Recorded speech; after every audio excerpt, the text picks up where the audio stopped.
ಅಪರಾಧಿ. ಗಾಂಧೀಜಿಯವರು ನಮಗೆ ಖಂಡಿತವಾಗಿ ರಾಷ್ಟ್ರಪಿತ.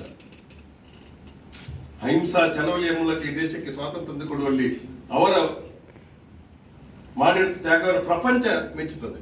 ಪ್ರಪಂಚ, ಭಾರತ ಮಾತ್ರ ಅಲ್ಲ, 80 ದೇಶಗಳು ಅವರ ಪ್ರತಿಭೆಯನ್ನ ಇಟ್ಟಿರ್ತಕ್ಕಂಥದ್ದು ವಿಶೇಷವಾಗಿರ್ತಕ್ಕಂಥದ್ದು. ಇವತ್ತು ಇವರು ಅವರ ಪುತ್ಥಳಿಯನ್ನು ಮಾಡಿ ಅನೇಕ ಪ್ರದರ್ಶನ ಮಾಡ್ತಾರೆ, ಗೋಡ್ಸೆಯನ್ನ ವೈಭವೀಕರಿಸ್ತಾರೆ, ಮತ್ತೆ ಹೇಳ್ತಾರೆ ನಾವು ಗಾಂಧಿ ಹೆಸರನ್ನು ಗಟ್ಟಿ ಮಾಡುವಂತ ದೃಷ್ಟಿ ಅಂತ ಹೇಳ್ತಾರೆ. ಇದು ಒಂದು ಏನು ಹಿಪೋಕ್ರಸಿ. ಇವರು ಕೋರಿಕೆಯ ಒಂದು ಪ್ರದರ್ಶನ ಮಾಡ್ತಕ್ಕಂಥ ಬಿಟ್ರೆ ಇವರು ದೇಶಕ್ಕಾಗಿ ಪ್ರಾಣ ಕೊಟ್ಟಿರ್ತಕ್ಕಂಥ ಎಲ್ಲರ ಮೇಲೆಯೂ ಇವರಿಗೆ ಗೌರವ ಇಲ್ಲ. ಇವರ ಕೃತ್ಯಗಳೆಲ್ಲವೂ ದೇಶ ಪ್ರೇಮಿಗಳ ಪರವಾಗಿ ಇರ್ತಕ್ಕಂಥ ಕೃತ್ಯಗಳೆಲ್ಲ ಎಲ್ಲವೂ ಕೂಡ.